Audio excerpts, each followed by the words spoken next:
Transformations and rotations. You know, the week was largely yesterday. Let's be honest. I mean, there was a crazy day yesterday. Yesterday was.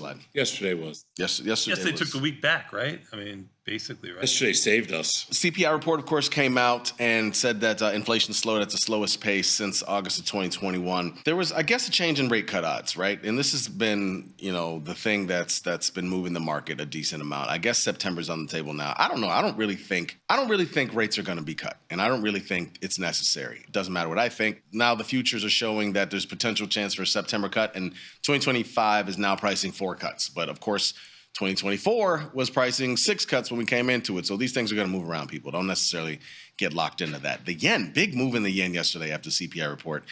And I guess it might have been an intervention. Who knows? Big moves all around. I mean, gold was near its highs of the year. Dollar dropped to lows.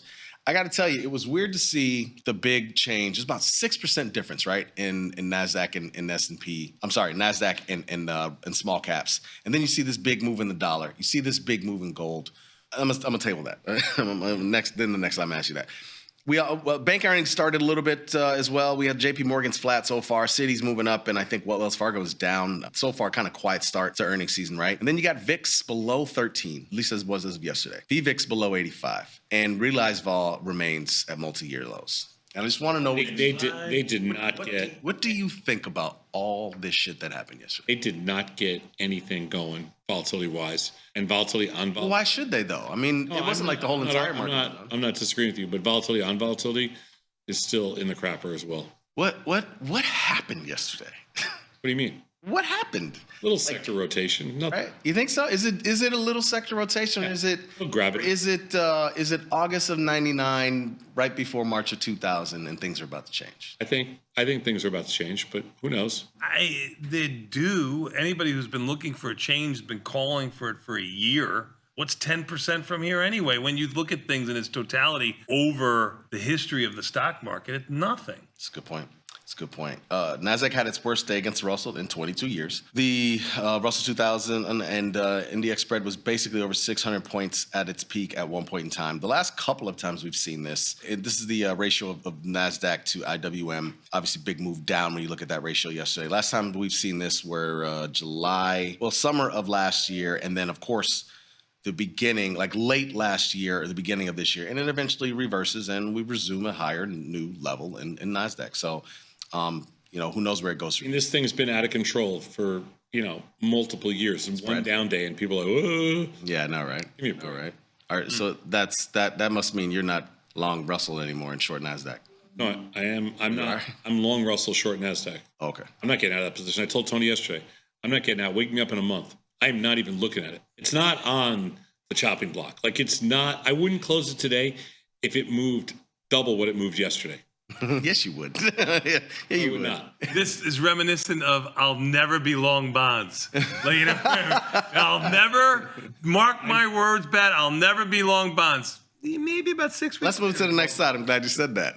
This is the last 9 months of bonds. They're kind of in the same spot a little bit. Big move yesterday, but kind of in the same spot. These are yields anyway, of course, but whatever. It's kind of in the same spot. What, you'll never be long bonds? Do you still feel like that? Well, bonds twice this morning. Traded from the long side twice. I wouldn't be surprised if we stay at these levels in interest rates. I think you're going to stay at these levels for a couple of years. I think we're going to trade in a range. Bonds maybe 125 to 115 or 114 to 124. So you think the range is a little bit higher now? Not really. I think this is going to be your. I think the range has been like 115 to 122, right? Like yeah, I think that 118, 119, 120. We're going to sit here for a long time. I think so too, actually. Yep. Grains. You guys in the grains right now? Grains have been getting rocked over the last. I'm in all three of them: long corn, wheat, and soybeans. That might be your play on the board, like any type of. There's no play in there. The problem in there is.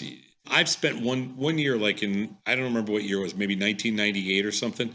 I just bought corn all year. It never even, no matter where, went basically to $2. Is this a weather thing? I don't pay enough attention to grains to know what this is. Just that we're really good at growing crap. I'm the world's worst commodity trader. So 7 weeks in a row, 6 weeks. We're just very good at growing stuff now. That's the whole key. Yeah, it must be. Tesla on the 12th day. Finally fell. A little bit of news coming out. I guess they're delaying the robo-taxi unveil. It was supposed to be in August. Now it's in October. Another split, man. MicroStrategy's 10 for 1 split. I've heard you talking about CMG a lot. Speaking of splits, I crushed. what's up with that? What's so interesting about CMG? Nothing. Just when it got to $66, $68, wherever it post split, it hasn't had an uptick since. It's like 58 now. AVGO actually goes split on. I think the split starts on Monday. Speaking of You are right. Today's the last day pre-split adjusted. Monday will be. When it comes out Monday morning, Yes. let it rally up like a half a buck and then sell it. that didn't work for NVIDIA. Let it rally up 8 cents and then sell it. Well, MicroStrategies, we'll see what it is. 10 for 1 split. It rallied big yesterday. I think it was like 1,400. So it was going to be like 140. Pre-market was even more than intraday The market. problem with It's MicroStrategies, going to be 140, right? Something like that? Yes. the problem with MicroStrategies though is that it's really just tied to Bitcoin, so you can't. It's a different animal. Yeah, for sure. Costco's raising membership, speaking of, for the first time since 2017. That's not a really big move, actually. There was a big shift in the diabetes drug battles. Apparently, Lilly's Mounjaro beats NVO, Ozempic, in the weight loss. So there was big moves in the opposite directions of those stocks this week. And then also speaking of splits, VXX and VXZ will reverse split 1 for 4 on the open of July 24th. And finally, research, option jive, golden market concentration. Take a look at that.